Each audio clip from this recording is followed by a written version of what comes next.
Greetings fellow captains and welcome back to another episode of World of Warships with the Hive Hand. And today we're going to have a look at the brand new, all shiny Tier 5, the Graf Spee, the German battleship, German cruiser. I call it a battleship because it was nicknamed a pocket battleship by the British. So yeah, battleship it is, but it is actually down as a cruiser, although it has 6 11-inch guns, which is significantly bigger than I think all the cruisers, or if not definitely all of them, at Tier 5. So a little bit about the history of the Graf Spee, shall we? It was conducting non-intervention patrols during the Spanish Civil War between 1936 and 1938. It participated in the coronation review of the King George V, and it was deployed to the South Atlantic just weeks before the outbreak of World War II, ideally positioned in the merchant lanes once war was declared. In the span of between September and December of 1939, the Graf Spee actually sunk 9 vessels, merchant vessels. These are totaling a gross total of over 50,000 tons of ships destroyed, and all that right up until the Battle of River Plate. As you can see, we're off to a fantastic start. Unlike the 11-inch guns that are on the Scharnhorst, the Graf Spee doesn't seem to suffer from quite as bad dispersion. It does. It's not accurate.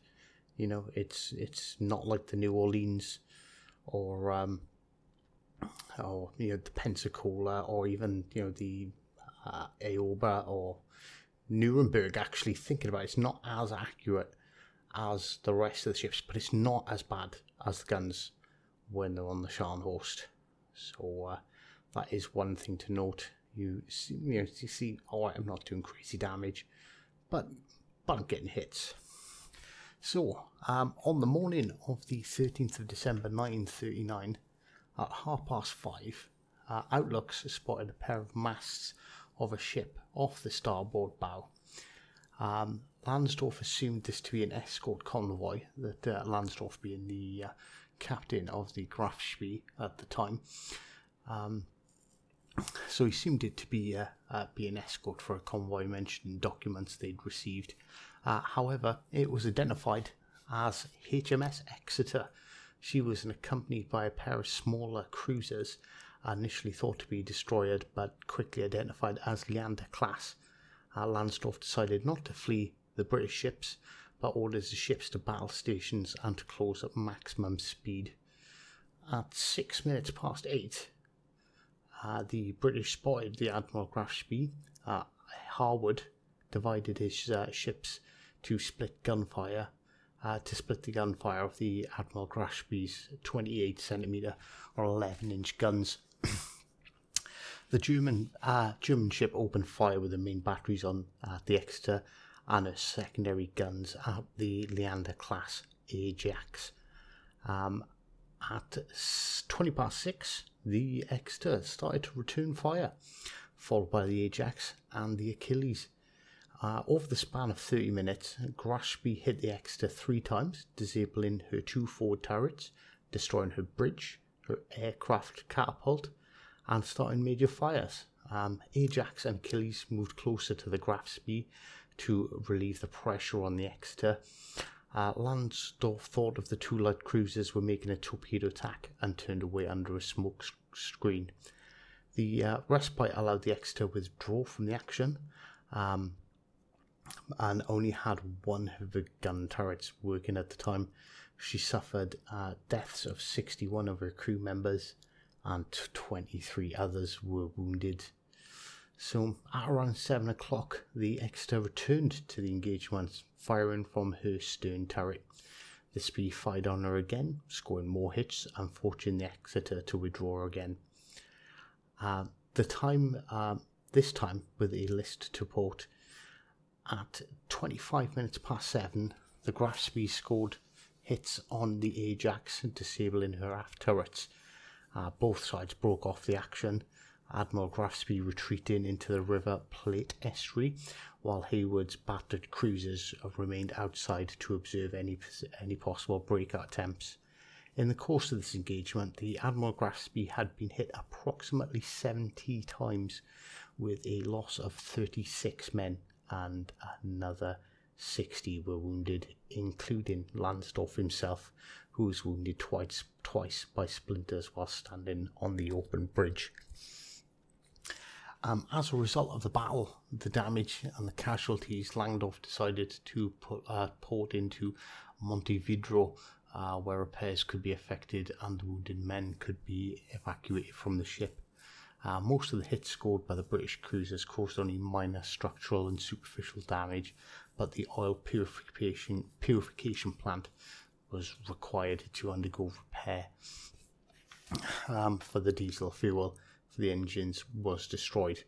Her distillation plant and gallery were also destroyed, which would have increased her difficulty return to Germany. And a hit to the bow was also negatively affecting her seaworthiness in the high seas of the North Atlantic. The Graf Spee had fired so much of her ammunition to engage during the engagement with Harwood's cruisers. After arriving in port with the wounded crewmen, they were taken to a local hospital and the dead were buried with full military honours. Captivated Allied seamen still aboard the ship were released captive. Reports necessary to make the ship seaworthy again were expected to take 2 weeks, and British naval intelligence worked to convince Lansdorff that a vastly superior force were concentrating to destroy his ship. If he attempts to break out of the harbour, the Admiralty broadcast a series of signals on frequencies known to be intercepted by German intelligence. The closest heavy units, the HMS Ark Royal, the battle cruiser Renowned,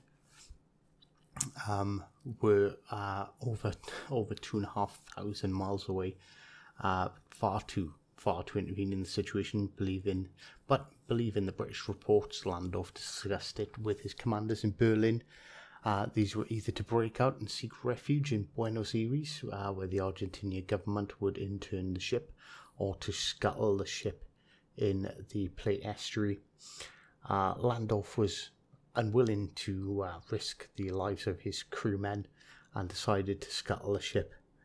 He knew that Uruguay was neutral and the government was on friendly terms with Britain, and if he allowed his ship to be interned, the Uruguayan Navy would allow British intelligence officers to access the ship. So this was all part of why it was wrecked. So as you can see, we've made it quite far through this battle with my little history lesson. So a little bit about the ship. It really does feel like a battleship. It acts like a battleship. It turns slow like a battleship. The guns don't have cruiser accuracy. They're more along the lines of a battleship. It's a little battleship, but it doesn't have the armour. I've had a couple of games in it. This was my first match, but I've had a couple of games in it since. And yeah, you don't want to be sailing broadside. It's a difficult ship to use. It's a difficult ship to use well, I think. You can get lucky. It will Citadel with its armor piercing. Its armor piercing is very powerful, especially even against battleships close range, much like the Scharnhorst. You get in within 10 kilometers, and with their really flat trajectory, you're not going to get regular Citadels, but it does cause an awful lot of damage and is very consistent as well. Hopefully we'll see. Oh no, I'm firing HE, so I was hoping to get an example there. We are the torpedoes are quite slow, but they do have an 8-kilometer range, so they are useful. I have killed quite a few ships with the torpedoes. Obviously not so far during this particular encounter, but since this match we've had numerous torpedo hits. They don't cause the most damage. It's not like not like a destroyer's torpedoes. They are much weaker, so you do have to score multiple hits to do any significant damage. As we have torps coming in towards us, but it looks like, well, we're not even bothered. We're pretty confident that we're going to clear them, so we're just going to go and sail right past. And unfortunately, this match is going to come to a premature end, with us hitting the maximum points of 1,000 as we score yet more damage. With the HE is very good. The HE does cause a lot of damage, and it's consistent. So would I recommend buying the Graf Spee? Maybe, if you want.